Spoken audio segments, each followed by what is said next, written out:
Assalamu alaikum wa rahmatullahi wa barakatuh. Can I just have a sound check? Can you hear me clearly?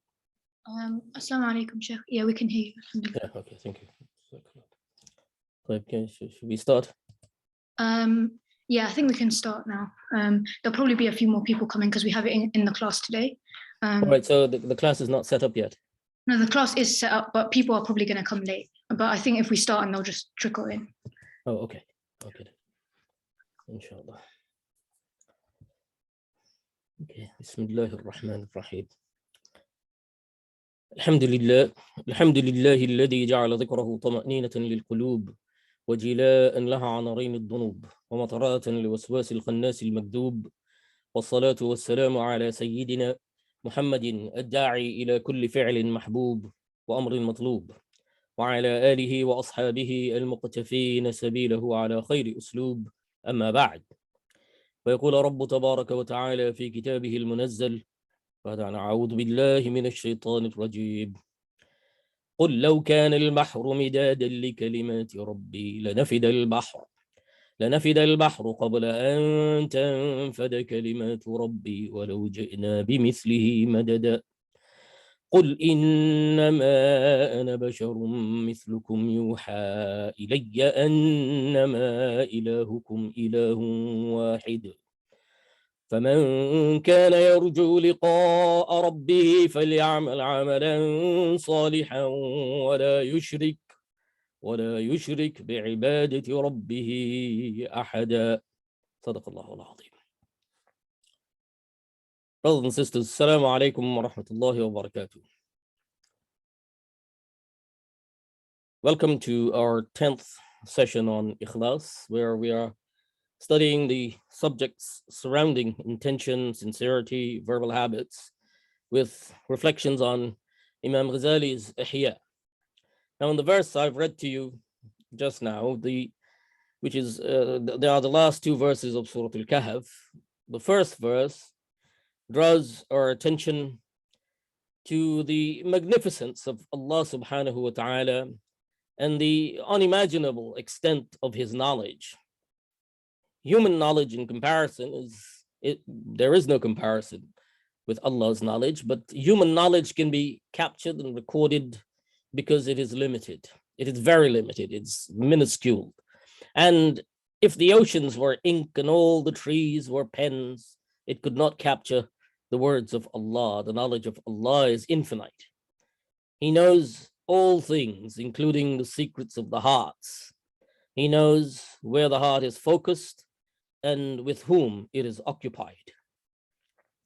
And so the instruction to the Prophet ﷺ in the second verse is to say that whoever hopes in meeting his Lord, then they should not include others in their worship of Allah. So the translation of the verse is: if the sea were ink and the writing for writing and the words of my Lord, and the sea if the sea were ink for writing the words of my Lord, and the sea would be exhausted before the words of my Lord were exhausted, even if we brought the like of it, even if you brought a similar amount and supplement it.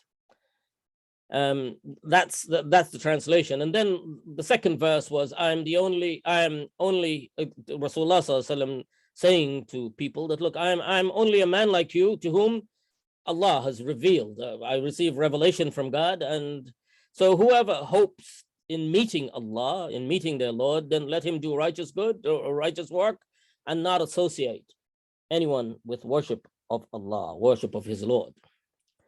Now, the first thought that comes to mind when we read about meeting is that of the meeting on the Day of Judgment, because that's the meeting that Allah subhanahu wa ta'ala, the grand meeting where we will meet Allah, and it will be on the Day of Judgment, which is what it is clear from the verse, the first meaning that comes out of it. But there's another conception of meeting here in this verse.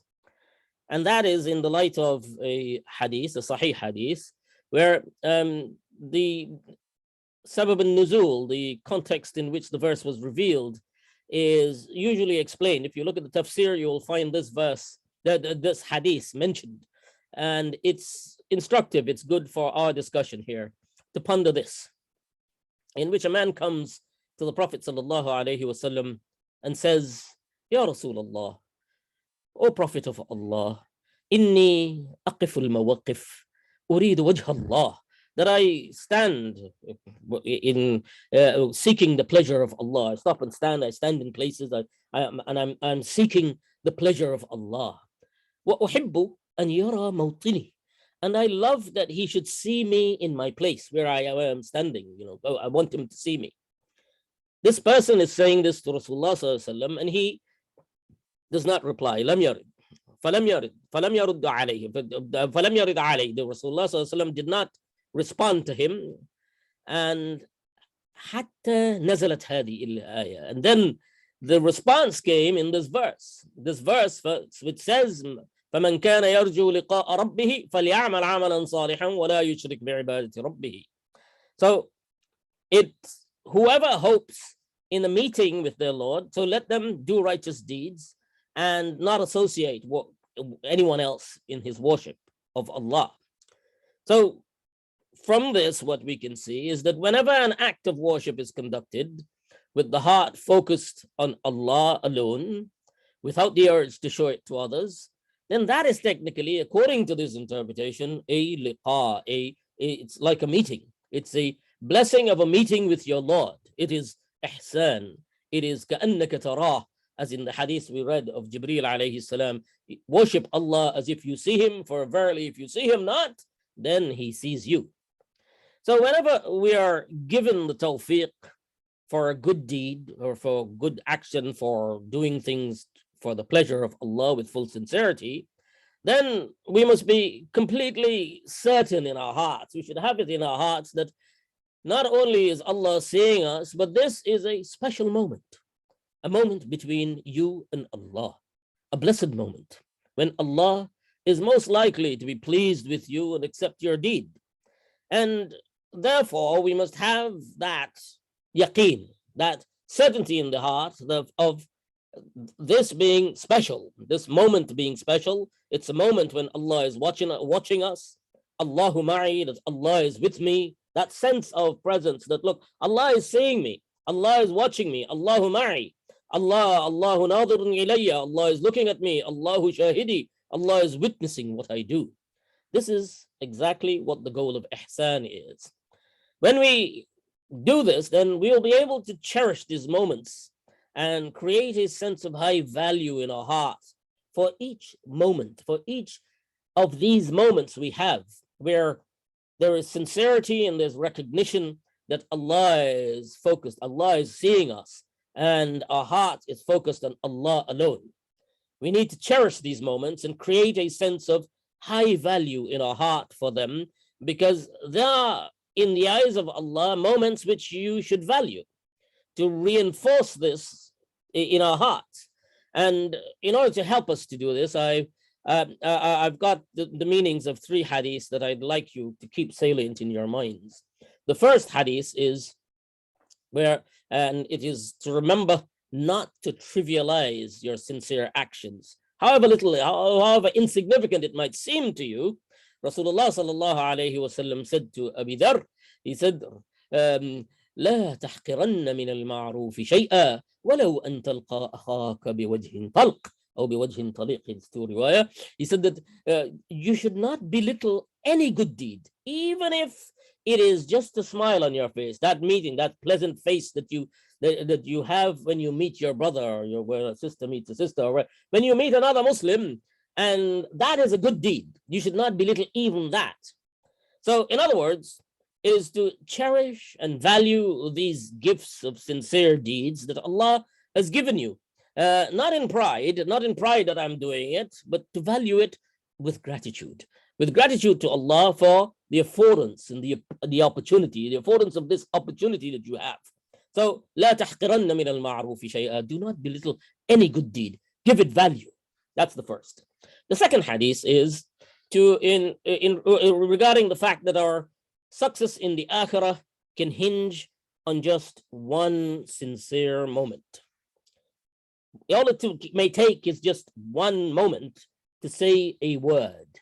And this is the second hadith, is that in the Rasulullah sallallahu alayhi wasallam said, "Inna rajula," that inna rajula yatakallam, inna rajula لا يتكلم بكلمة من رضوان الله تعالى ما كان يظن أن تبلغ ما بلغت. That a person may utter a word, one utterance of a word, and that word is pleasing to Allah. That moment, that one word that he says is pleasing to Allah. وما كان يظن أن تبلغ ما بلغت. And he has no idea. He couldn't imagine that this word, that one utterance would reach to such level that Allah يكتب الله له بها رضوانه إلى يوم يلقاه. That Allah will write for that person from then on pleasure, that Allah will be pleased with him for his life forever from then on. Everything he does, Allah will guide him through his life, that he will remain on the straight path, and that he will do things that will bring the pleasure of Allah until the day he meets him. In other words, when you meet him, Allah will be pleased with you. And conversely, the hadith continues, وَإِنَّ الرَّجُلَ لَا يَتَكَلَّمُ بِالْكَلِمَةِ مِنْ سَخَطِ اللَّهِ. That a person may say something that angers Allah. وَمَا كَانَ يَظُنُّ أَن تَبْلُغَ مَا بَلَغَتْ. And he will not imagine that it will reach to such a high level. He will think it's something, just brush it off his shoulder, is nothing, like a fly landing on the shoulder. He will think that it's nothing. But then Allah will write for him sakhatahu, that is anger for him until Yawm al-Qiyamah. So the point here is that the moment of utterance of one word can make or break your future, your salvation. So to give value to the moments you have, these good moments. And the third is a confirmation of the extraordinary value there is in these special moments. This is an example of that. And when we have these special moments with Allah alone in our hearts, and this is a hadith about which you have heard, but perhaps in this context, not related in this context, but it's a hadith that on the day of judgment, سبعة قال رسول عن النبي صلى الله عليه وسلم قال سبعة يظلهم الله يوم لا ظل إلا ظله. That there are 7 people who will be put in the shade of Allah on the day of judgment, and of them, one of them, رجل ذكر الله ففاضت عيناه. That a person, one of the 7 who will be in the shade, is a person who remembers Allah. And in another riwayah, ذكر الله خاليا, that he remembers Allah on his own, and he remembers Allah, and his eyes then flooded with tears.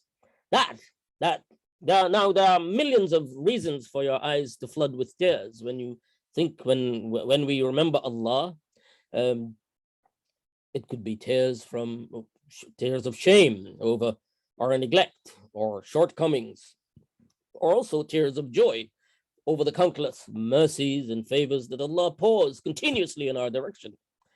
Now, here the reference is about a moment. It's about that moment that person had.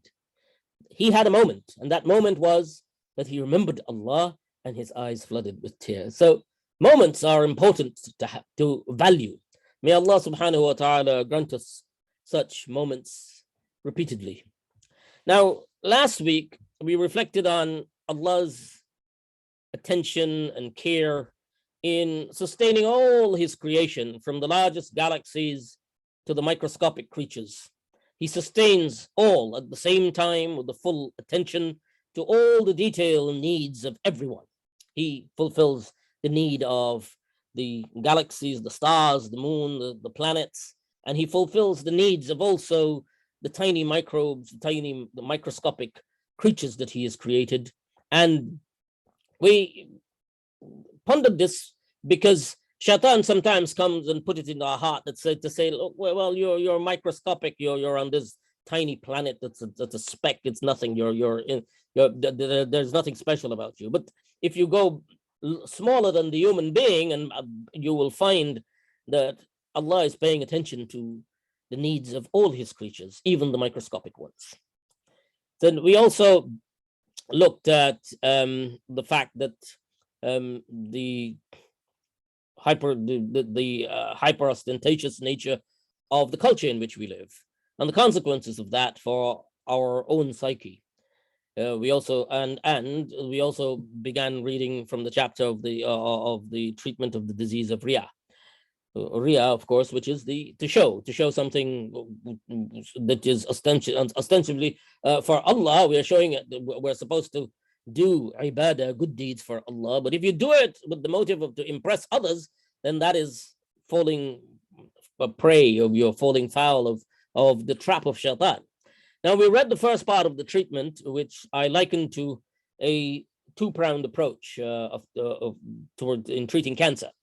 The first was the surgery that uproots you from the disease, approaches the disease from where the branches sprouts, and that uprooting needs to be followed by an ongoing treatment, an ongoing care plan to deal with it.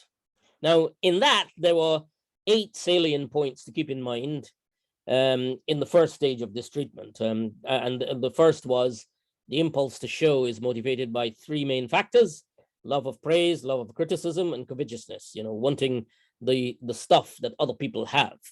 The second was that we tend to be inclined towards things that are perceived to be beneficial and pleasurable, either immediately or eventually.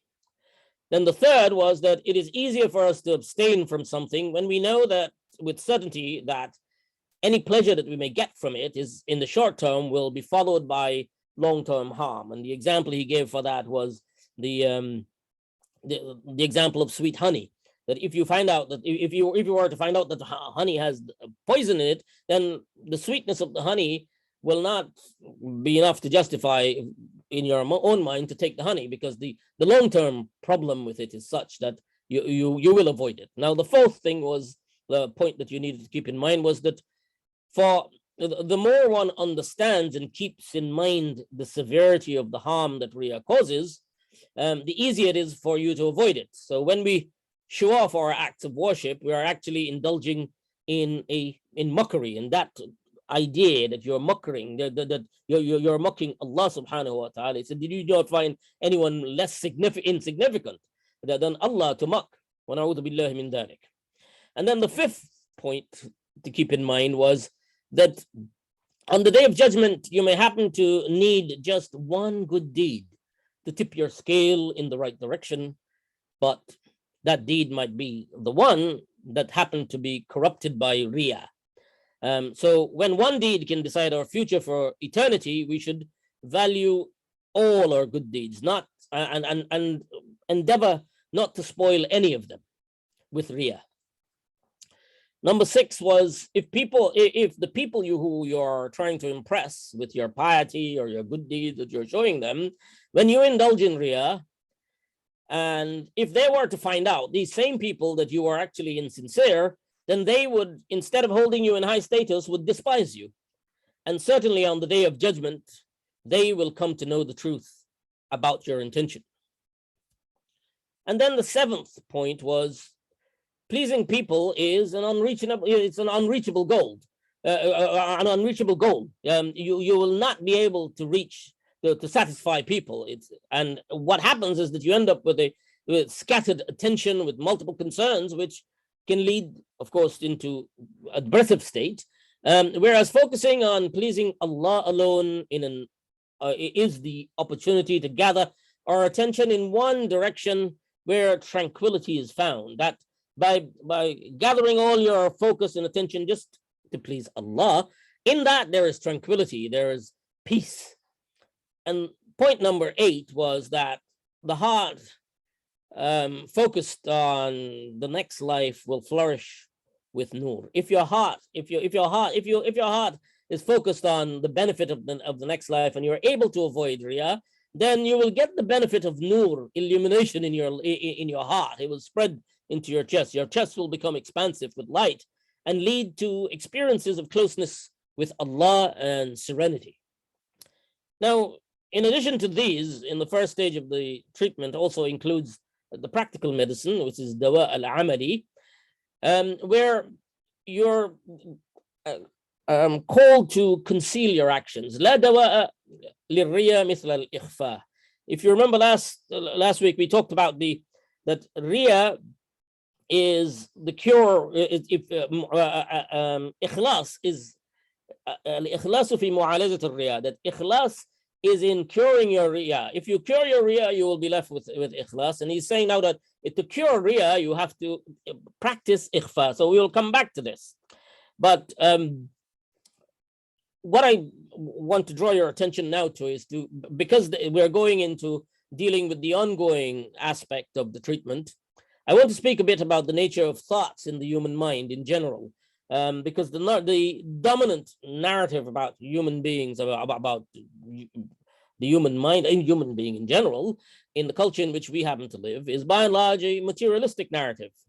Everything that happens in the human mind is seen in this culture as a result of material processes, either the material, the brain.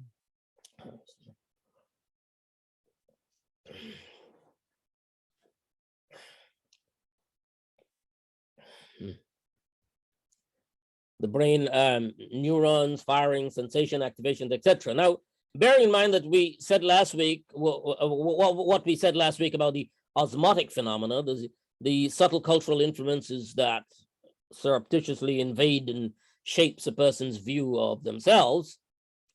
We need to understand, as Muslims, a bit more about how our mind works, and especially when riya flourishes in it. As Muslims, we need to know that this strict materialistic narrative about the mind is incomplete, which I think we know, but it's internalizing that. And there's a whole host of other systems that brought to bear on the mind, including angels and shayateen. But we'll put that aside for a while and let's take a closer look at the materialistic narrative first. Now, if I were to ask you if you're in control of what goes in and out of your body, you will most likely say, yes, of course, I control. I have the right to decide, for example, what food I eat, what medication I take, and what drug is injected in my body. You can say sentences like, I refuse to get vaccinated. By the way, I'm not an anti-vaxxer, but you can say that I do not allow myself to be vaccinated. And it would be highly unlikely for your utterance of the word vaccine or hearing the word vaccine to cause bits of the vaccine solution to enter into your bloodstream. That's not going to happen. However, that's not the same for the mind. The control we have over the material stuff entering into our system is not the same for mental properties. And this is the difference. Is if you would say a sentence such as, I will not think about a baby elephant, what do you think happens? Try it. I will not think about a baby elephant. Say it to yourself and see what happens.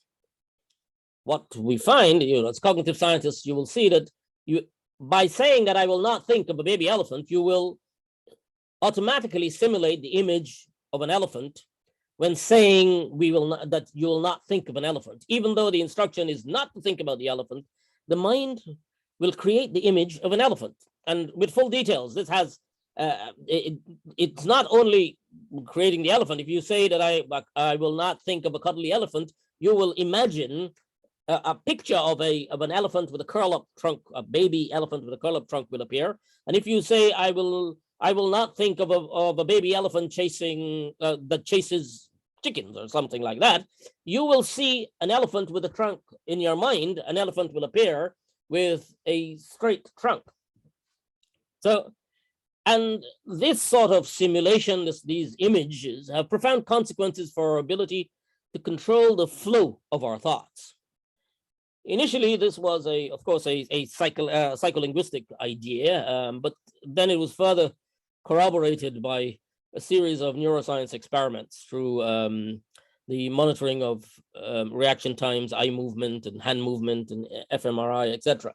It's not only the images that we create, but our thoughts are filled with detailed simulations that include shape, orientation, location, and followed with full modeling of actions. So in other words, our minds automatically create detailed mental modeling using the same brain networks and systems as it does when we are actually experiencing those things for real, with different varying degree of intensity, but it's the same systems. And this has consequences. The consequences are, for instance, our emotional state. These simulations tend to linger in the mind and activate emotional reactions. Now, if the simulation inspires a pleasurable emotion, then that can propagate into influencing a cascade of very specific behavior. As happens, often people purchase branded items. They go on the shelves grabbing items and finding themselves choosing one product over another and rating it as higher and more valuable than others, and without being able to explain rationally why. And that is because of the simulations. There's a knock-on effect of each simulation. So if you are simulating in your mind that people are being impressed by your good deeds, you're simulating that, oh, that person really likes to hear about the good things I do, then that will start to activate a feeling of elation and delight, because it has consequences for your emotion. So you will feel elated, you'll feel a delight. And from the feeling of this elation, a cascade of motivation for specific behaviors will ensue. You'll be continuously propelled towards doing things that facilitate more of the good feeling behavior about people being impressed by your ibadah. Even at the back of your mind, even if you have this, you know that, oh, riya is not good. Knowing that wouldn't be enough. There is a need for an ongoing effort to deal with these mental simulations. Now, how do you interrupt this vicious cycle? Because it's a cycle. It starts off with you feeling the elation, the delight, and then because it's so powerful, it takes you. So you need a mechanism to deal with this, to protect yourself from falling into the trap of riya in an ongoing basis. And this is what this section of the book is about. Imam Ghazali here again, mashallah, is years ahead of his time in delineating the details of this process, and as you will see.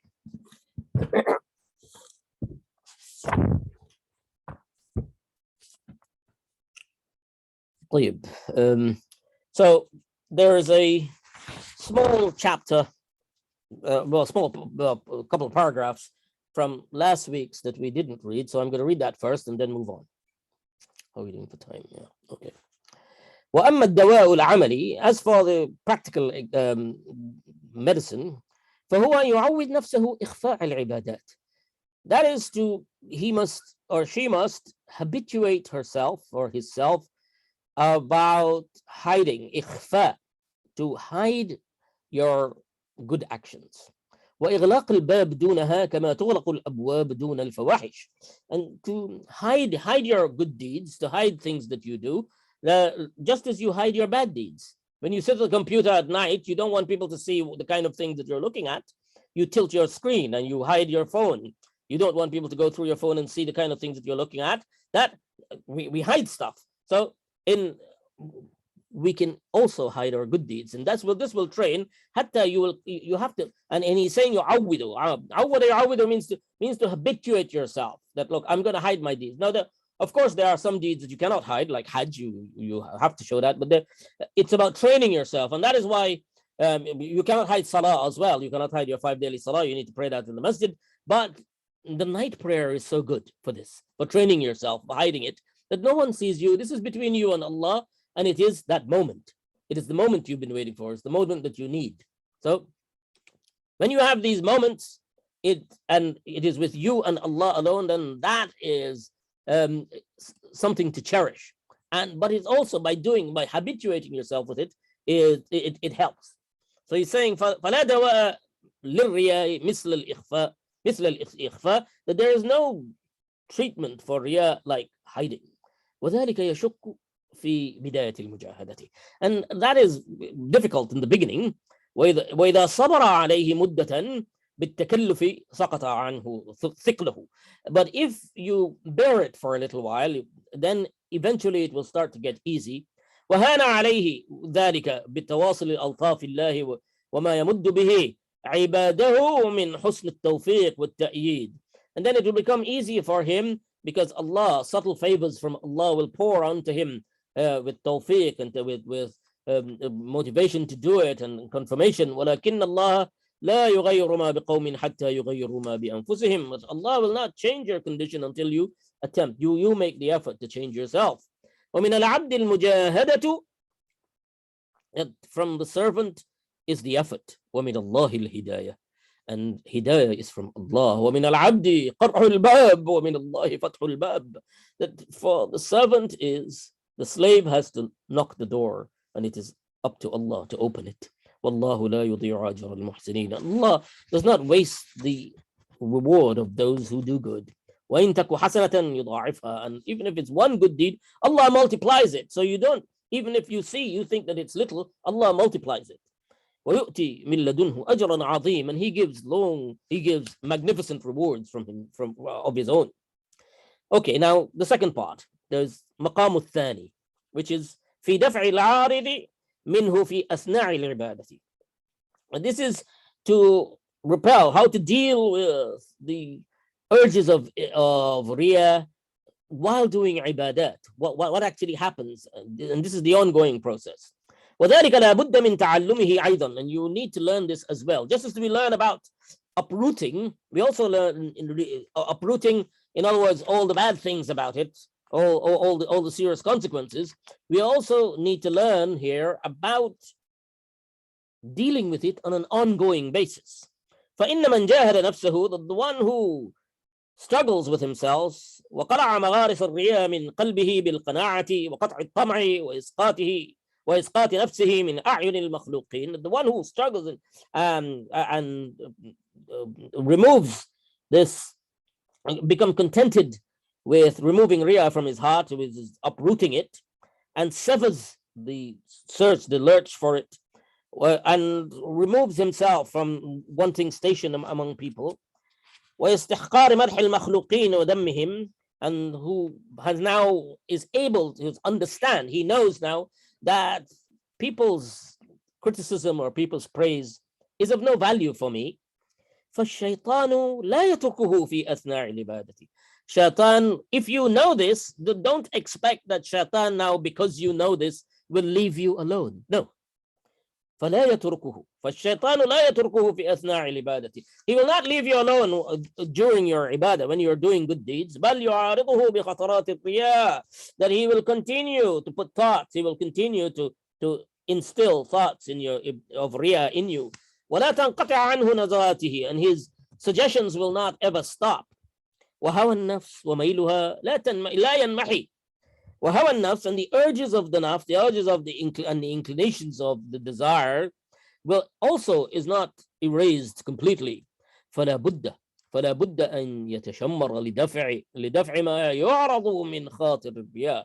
So it is therefore important that a person becomes serious in repelling what appears in his heart of riya. وخواطر الرياء ثلاثة. The thoughts of riya are three. And this is where we come back to the idea of monitoring thoughts. Because remember what I said about thoughts, they have cascading effect.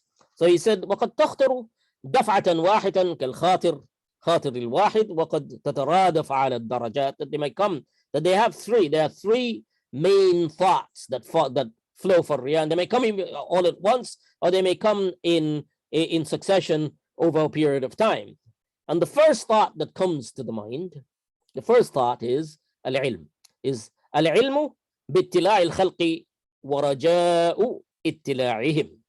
That the first thought that comes is the knowledge that people are finding out what you are doing, and the hope that they will find out. Either the hope that they will find out, or that's the first thought that comes. Okay, well, people are finding out what I'm doing, and people are recognizing, people are noticing my posts, people are checking up on me. You know, I'm getting a lot of feedback, and people are starting to visit my page. Sometimes people don't even say anything, but you get a message saying, oh, well, so you are being noticed. You are being noticed. So this is the one. That knowledge of being noticed, that is the first one. ثم يتلوه هيجان الرغبة, and then that knowledge, that bit of information that you've gotten, provokes an inclination in the nafs, in deep inside. في حمدهم وحصول المنزلة عندهم. So the cascade goes from there. So the simulation starts with, oh, people know. Oh, so what are they saying? And the mind starts to simulate now. Oh, maybe they're saying, they should be saying something good. And it's an expectation starts to rise in the mind, but it's not only rising because you're carrying these full simulations in the mind that are then provoking all sorts of emotional reaction as well. So it's والرغبة من نفس في حمدهم وحصول المنزلة ثم يتلوه قبول النفس. قبول النفس له والركون إليها. And then the nafs accepts it. Then eventually it becomes, it comes on board. It takes over. It starts to rule now. وعقد الضمير على تحقيقه. And then a decision is formed in the mind to make that reality. That simulation that you had was not confirmed, but a decision in the mind then comes to confirm it. So that's the cascade. That's how you move. فالأول, so the first is معرفة, which is the knowing, which is that bit of information that, oh, people are noticing me. والثاني حالة تسمى الشهوة والرغبة. And the third is that this desire, the raghba, the inclination that builds up in the heart. And the third, والثالث فعل يسمى العزم وتصميم العقد. And that is a binding decision, a determination in the heart, a resolution. You've entered into the stage, entered in the stage of resolution that, look, I'm going to make this come true. I'm going to make this come, this simulation that I've just had, that people are saying things, nice things about what I did. I'm going to make sure that this happens. And that's the azm. It's tasmim al-aqd. It is determination and resolution to make it come through. وإنما كمال القوة في دفع الخاطر الأول. And so the strongest you will be in dealing with this is in dealing with the first thought. As the cascade begins, before the cascade sets off, at the beginning, you say, إنما يعني saying that the كمال القوة في دفع الخاطر الأول ورده قبل أن يتلوها الثاني. قبل أن يتلوه الثاني. That to deal with the first thought before the second one comes in, before it moves into the second stage. فإذا خطر له معرفة اطلاع الخلق أو رجاء اطلاعهم. So if in some thought comes in his mind that people are noticed what I've done, or a hope that they may notice what I've done, then he has to دفع ذلك بأن قال, then he has to repel that. You have to repel that straight away and say ما لك والخلق ما لك وللخلق. That what does it have? What do you have to do? What does people have to do with you? ما لك وللخلق. What does people have to do you? علموا أم لم يعلموا والله عالم بحالك. That whether they know or they don't know, Allah knows. Allah knows your situation. Allah knows what you did. So it matters not whether people know or don't know. So this is how you capture, you arrest it in the beginning, in the first stage. فأي فائدة في علم غيره. What benefit is there for anyone else to know? Right. So that's the first. You will be that is the strongest you will be in dealing with it at the beginning, before the simulation starts to cascade. فإن هاجت الرغبة إلى لذة الحمد. But if it then moves into in the inclination into enjoying the praise, because the simulation moved on and you've simulated now the praise, not only their knowledge of it, but the praise. وتذكر ما رسخ في قلبه من قبل من آفة الرياء. And if such a thing happens, then he remembers what he have learned about the calamities of riya. That has to come to mind. وتعرضه لمقت الله, and that he's exposing himself to the anger of Allah on the day of judgment في القيامة. وخيبته في أحوج أوقاته إلى أعماله, and that his disappointment, his potential disappointment at the time when he will most need it. As we said, one good deed to tip the scale on the other side. So he should remember that at that point. So ومعرفته آفة الرياء. So he's saying كما أن معرفة الاطلاع الناس تصير شهوة ورغبة في الرياء. He said in the same way that the knowledge of people noticing you cascades, it inspires, it provokes an inclination towards riya. Likewise, فمعرفة آفة الرياء تصير كراهة تقابل تلك الشهوة. That the knowledge, bringing to mind the knowledge of the evils of riya will also provoke an aversion. It will provoke a dislike. So an aversion in your mind, saying that, look, this thing is terrible. That will confront it. It will cancel it. It will cancel the other cascade. So you got these two streams of cascading in the mind through simulations, and one will cancel the other.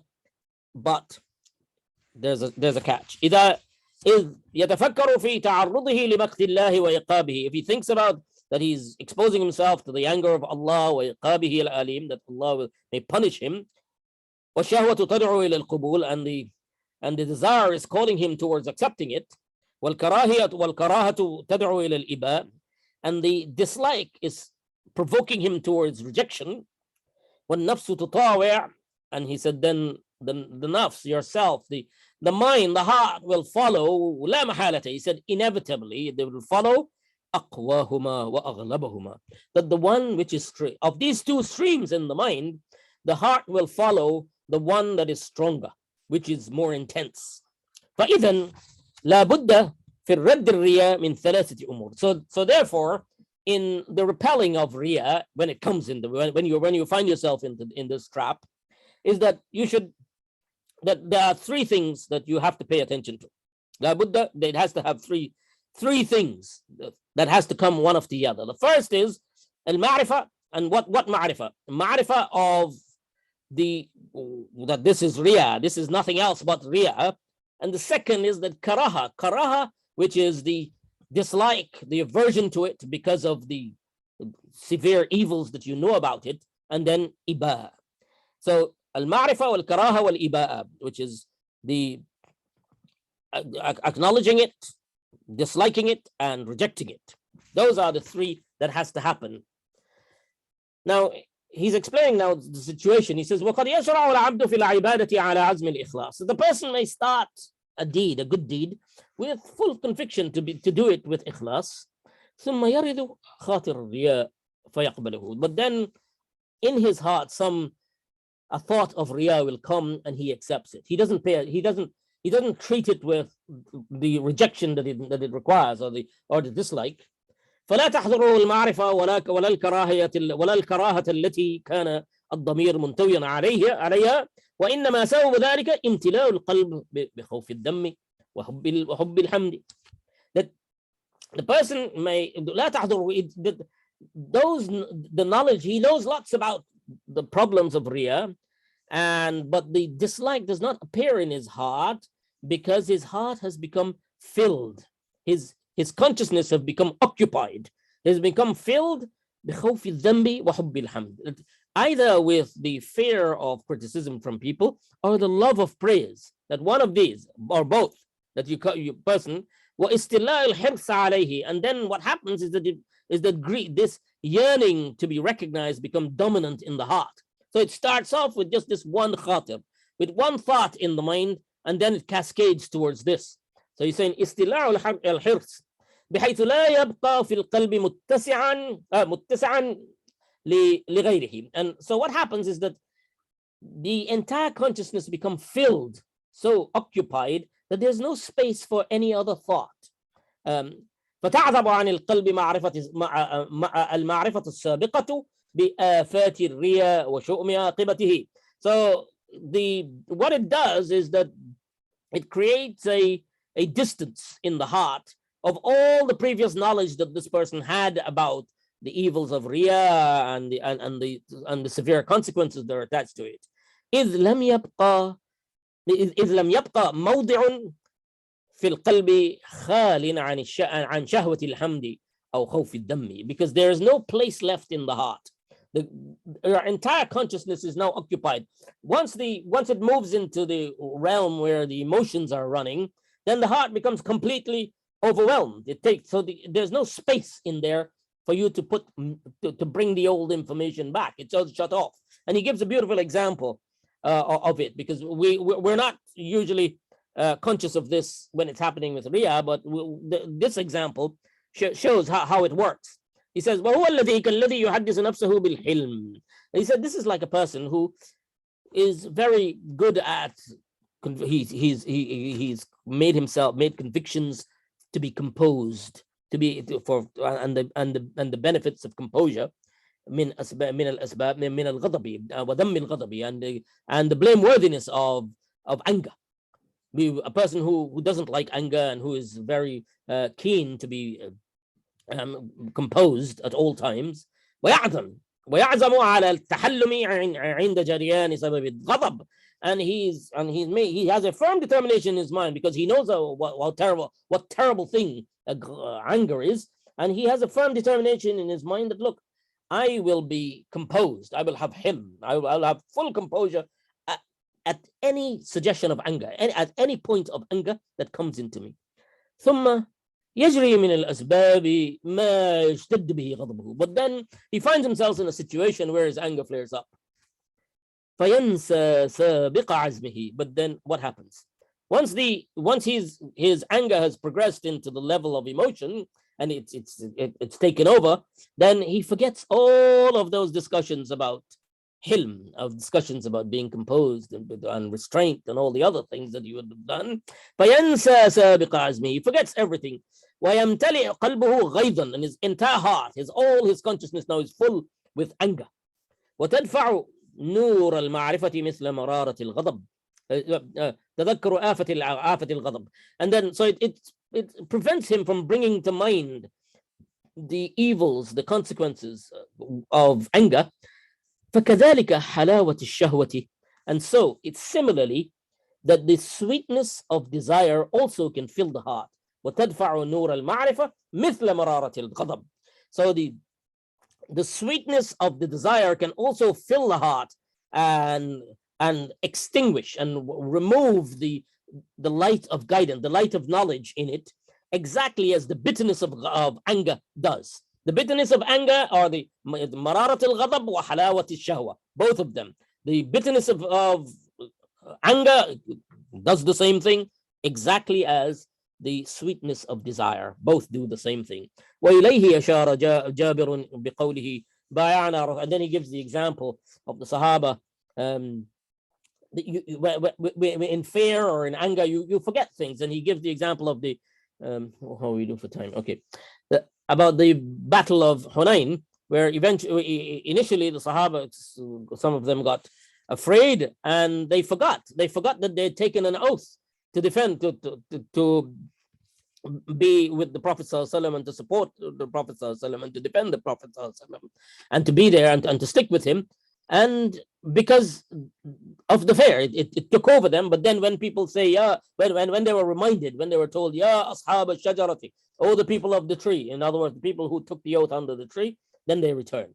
وذلك أن القلب امتلأت بالخوف فنسيت العهد السابق. So he said that they forgot the oath that they had taken. حتى ذكروا به. When you're reminded of it, so you can be reminded of it by someone else, and then it pushes it away. وأكثر الشهوات التي تهجم فجأة هكذا تكون. And the most of the desires that come suddenly does this to you.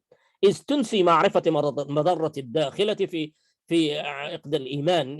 What it does is it makes you forget your guidance that you have. ومهما نسي المعرفة لم تظهر الكراهية. If you forget the guidance that you have, the knowledge that you have about these things, then the dislike for the consequences will not appear. فإن الكراهة تثمر المعرفة. The dislike is تثمر فإن الكراهة ثمرة المعرفة. That the dislike, it comes as a result of the knowledge that you have about something. So going into all of these details that we are doing, we are talking about how bad it is, how bad riya is, how difficult it is, what level of the consequences they are. All of this are in order to assist you in creating karaha, in creating aversion, dislike for it, so that you'll be able to provoke that dislike at the time when it's needed. وقد يتذكر الإنسان فيعلم أن الخاطر الذي خطر له هو خاطر الرياء. And he's describing here now a situation where sometimes a person may recognize that it is that the thought that he's just had is a thought of riya. It's a thought of showing off. الذي يعوضه سخط الله الذي يعرضه لسخط الله. That is then exposing him to the anger of Allah. ولكن يستمر عليه لشدة شهوته. But he continues because there is an intense desire in his mind to show. Something comes heavy. As we are saying, which one is bigger? فيغلب هواه عقله, and then his desire then overpowers his mind. ولا يقدر على ترك لذة الحال على ترك لذة الحال, and he's unable to leave it, to avoid it, to avoid this joy of that situation in which he is. فيسوف بالتوبة. So then he says to himself, okay, well, I will deal with it through tawbah.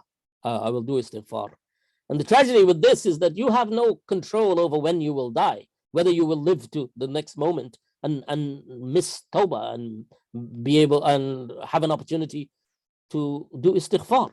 So when something bad is happening, you should not ever do this. And he's saying that we fall into this trap, even ulama. أو يتجاهل عن التفكر في ذلك لشدة الشهوة. He continues to dabble in this until because he feels that it's important, because of the intensity of the desire. And he's giving an example of alim. He said فكم من عالم يحضره كلام لا يدعوه إلى النطق به إلا رياء الخالق. He said how many ulama that words come in their mouth, they say things, and the only reason they're saying it is to impress people, is riya, to show people how their expertise. وهو يعلم ذلك, and he knows that, they know it. ولكن, and this is ulama, he said ولكنه يستمر عليه, but he continues to do it. فتكون الحجة عليه أوكد, and he does it, and then the proof against him is even stronger. إذ قبل داعي الرياء مع علمه بغائلته وكونه مذموما عند الله. And he says he accepts it because it becomes a double problem for one who recognizes that this is a problem, that this is an one second, yeah, that he recognizes that this is a problem, but he continues with it because so then that becomes a proof against him. ولا تنفعه معرفته إذا خلت المعرفة عن الكراهة. So if your knowledge of something does not associate with dislike for it, then this will happen. And this is an alim, Imam Ghazali, alim of the highest caliber, is speaking about ulama. It's important here to recognize that this can happen, but it's not for us to go around pointing fingers at ulama. He is an alim and he can speak about ulama, but we should not fall into a trap of thinking that we can go around pointing at people. This is between people and Allah. وقد تحضر المعرفة والكراهة, that both can come, the knowledge and the dislike can be. ولكن مع ذلك يقبل الداعي الرياء يعمل به لكون الكراهية ضعيفا لكون الكراهة ضعيفا. That if you have a dislike, if the dislike of it, if the karaha, the dislike is weak, then the desire will overpower it. فإذا لا فائدة إلا في اجتماع الثلاث. So then there, in conclusion, he's saying that there is no benefit here except if you have all three. So you have to have here al-ma'rifa wal-karaha wal-ibaha, that you should have the acknowledgement of it, the dislike of it, and the rejection of it. They have to happen.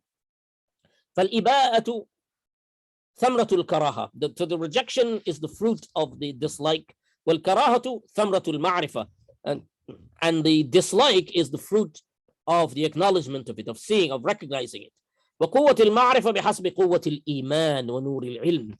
And the extent, the power of your ma'rifah, the power of your knowledge of it, the power of recognition will be on the basis of the strength of your iman and the light of your knowledge. وضعف معرفتي بحسب غفلتك بحسب الغفلة. And the weakness in it will be in accordance with your level of ghafla, which is absent-mindedness or neglect. وحب الدنيا, and love of the world. ونسيان الآخرة, and forgetting about آخرة. وقلة التفكر فيما عند الله, and the poverty of or the the dearth of thinking what Allah has, and وقلة التأمل, and the shortage of pondering في آفة الحياة, and the آفات الحياة وعظم نعيم الآخرة, to the shortage of pondering. We're spending, in terms of time, we spend very little time pondering on the difficulties, on the tragedies that are associated with going after the dunya, and the greatness of the akhirah, how insignificant the world of the na'im, the favors, the bounties of this world compared to the akhirah. We're selling something that is insignificant. We are selling the akhirah, which is or the dunya we are trying to acquire the dunya, which is insignificant compared to the akhirah. It is as one drop in an ocean. فهو رأس كل خطيئة. Love of the dunya is the door. It is the basis of all sins. ومنبع كل ذنب, and the source through which towards all mistakes happen. لأن حلاوة حب الجاه والمنزلة ونعيم الدنيا هي التي تغمر القلب. So the sweetness of loving of the world, and loving of position, and loving of the trinkets of this world, this is the thing that floods the heart. تغمر القلب. وتحول بينه وبين التفكر في العاقبة. That this is the thing that comes between, that hinders. It becomes a hindrance between you and the ability to think about consequences. والاستضاءة بنور الكتاب والسنة وأنوار العلوم. And it also comes as a hindrance in stopping you from benefiting from the Quran and the Sunnah, and the benefit, the things that are available for you. So he's saying it. Okay, we're out of time. Okay. فإن قلت من صادف من نفسه كراهة الرياء وحملته الكراهة على الإباء. Now, what about a person who finds riya in his heart, but then he manages to deal with it, he pushes it away, his dislike is fine, and he rejects it, but ولكن مع ذلك غير خال عن ميل الطبع إلى حبه له ومنازعته إياه. That he finds that, look, there's still some love in his heart for show, he wants to show, but he's managed to reject it. إلا أنه كارهة لحبه وميله. That he knows that this is in his heart, and he dislikes it, but is such a person, فهل يكون في زمرة المرائين, that would such a person be also be in the category of the show-offs, المرائين, the person with riya?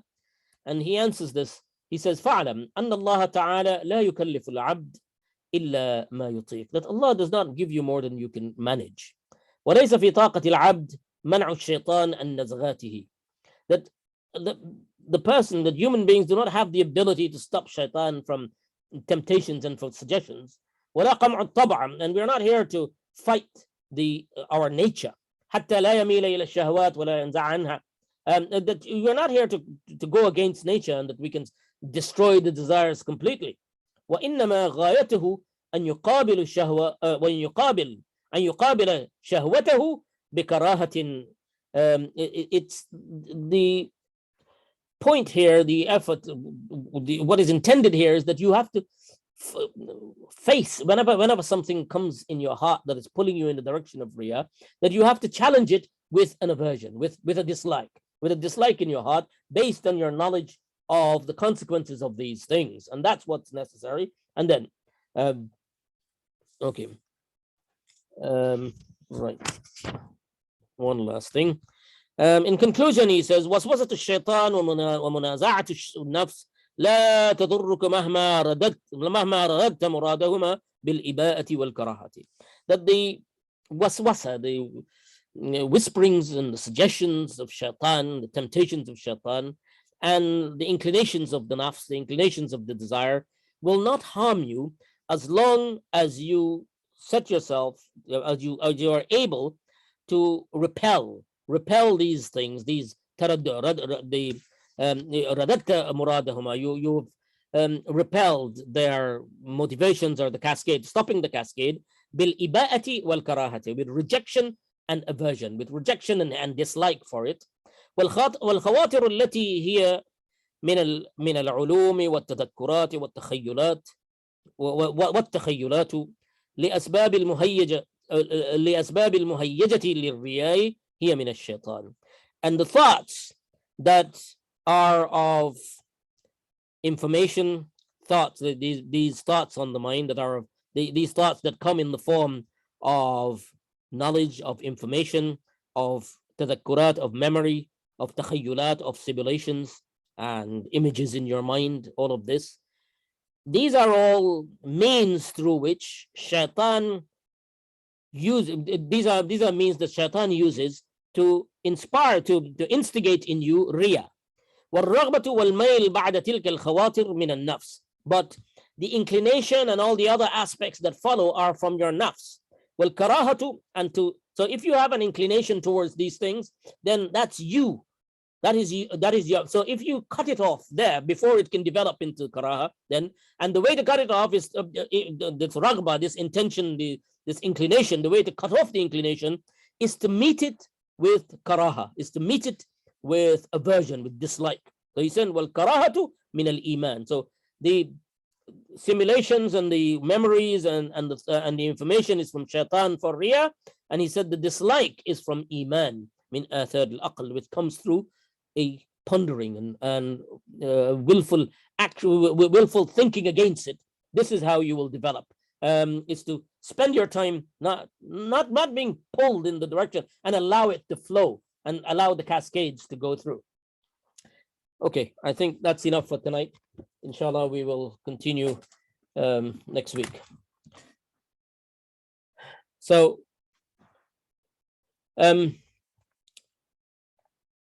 to come back now to what I said in the beginning about moments with Allah. And the stronger and deeper these moments are, is the better you will be equipped to deal with these mental traps of shaitan. And for this, I want you to keep these three reported statements from the Prophet ﷺ in your mind. The first is that Rasulullah ﷺ said, "Inna li rabbikum fi ayyami dahrikum nafahat, fata'arradu laha la'allahu man yusibukum nafhatan minha fala tashkuna ba'daha abada." For your Lord are days in your time, that days are moments in your time are blissful moments. So engross yourself in them. These blissful moments, nafhat, these are moments of mercy. So you may find that one moment, and then that could become your source of salvation for the rest of your life. You need to cherish these moments of dua, moments of dhikr, moments of praying at night. And apart from this, the special affordances that Allah give you, we have from time to time, every day you can, whenever you find your heart focusing on Allah, these are special moments that should be cherished. But then there are other special moments that we know about, like dua on the day of Arafah, dua Laylatul Qadr, dua in the last moment, the last third of the night, and dua of Yawm al-Jum'ah, dua of in sujood, dua when traveling.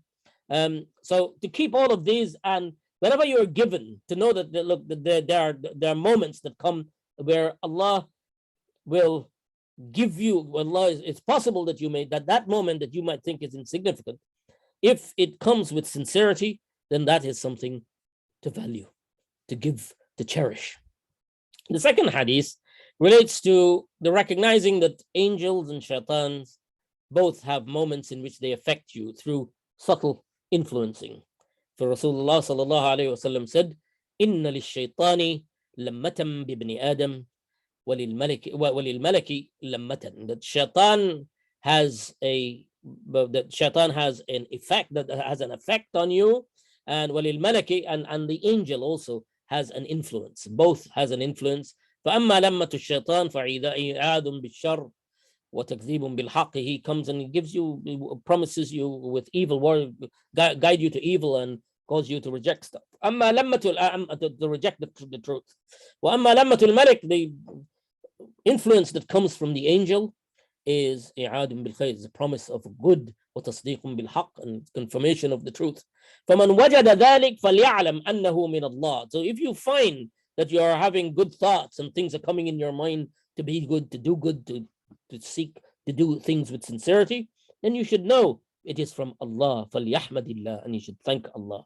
فَمَنْ وَجَدَ الْأُخْرَى فَلْيَتَعَوَّدْ, and the one who finds the other, the one that calls you to do bad things, that calls you to show, calls you to do all these things, then فَلْيَتَعَوَّدْ, then he should seek protection in Allah from shaitan. He should say أعوذ بالله من الشيطان الرجيم, because shaitan يعدكم الفقر ويأمركم بالفحشاء. He scares you, he warns you of poverty, and he orders you to do unseemly things. So the third hadith is لا تدعوا مع رسول الله صلى الله عليه وسلم said لا تدعوا على أنفسكم ولا تدعوا على أولادكم, that do not make bad dua, do not curse, do not call for the curses on yourself or on your children, because, and the reason he's saying ولا على أولادكم ولا تدعوا لا توافقوا من الله ساعة يسأل فيها عطاء فيستجيب لكم, because it may be in 24 hours every day there are periods when Allah accepts dua. These are moments of acceptance. ساعات الاستجابة. These are moments of when Allah accepts your dua, and you don't want to regret making a dua that then Allah accepts and then tragedy comes. So these hadiths, that all three of them are to remind you that these moments you should seek, and when they happen, cherish them and value them, and seek to increase their frequency. Standing at night in prayer, dhikr, dua. Dua is a powerful thing. Inshallah, we'll talk more about dua. Now let us pray. Inshallah, time is up. Okay. اللهم أنت ربنا لا إله إلا أنت خلقتنا ونحن عبادك ونحن على عهدك ووعدك ما استطعنا نعوذ بك من شر ما صنعنا ونبوء لك بذنوبنا فاغفر لنا إنك أنت التواب الرحيم. Ya Allah, oh Allah, forgive us. Oh Allah, accept us and protect us from the traps of shaitan. Oh Allah, strengthen in us the aversion to riya. Oh Allah, strengthen our hearts and give us the power to repel it. Oh Allah, give us iba'ah, give us rejection of this tragedy that can destroy our actions. Oh Allah, bless us and help us. We have no other one to turn to. You are our Lord. Ya Allah, we are your creatures and we have no other to turn to.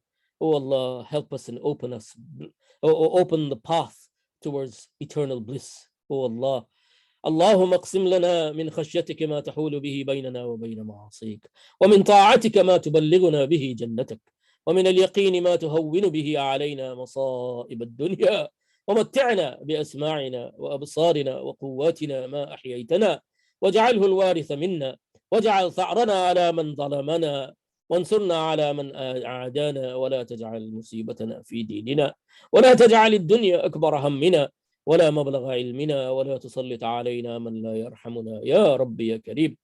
اللهم اغفر للمؤمنين والمسلمات والمسلمين والمسلمات وألف بين قلوبهم وأصلح ذات بينهم وانصرهم على عدوك وعدوهم.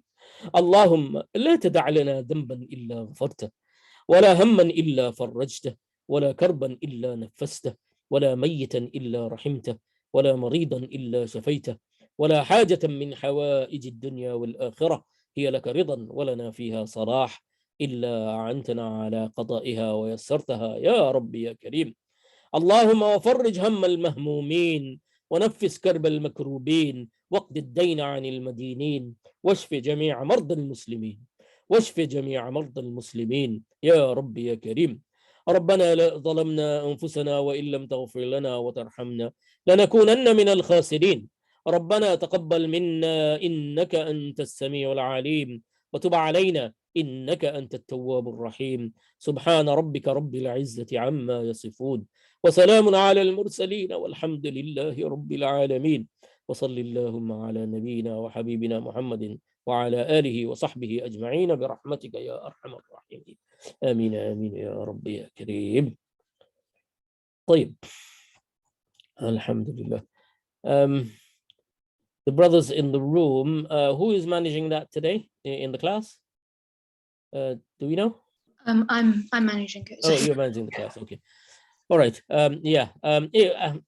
We've gone over the time. I was hoping that I could talk to you a bit more about the brain and those experiments, but inshallah another time, because it's interesting for several reasons, because we're going to go back to that later on in the course. But yeah, inshallah, if you put together your questions, and we will deal with them later on. Barakallahu feekum wa jazakum Allahu khairan. Wassalamu alaikum wa rahmatullahi wa barakatuh.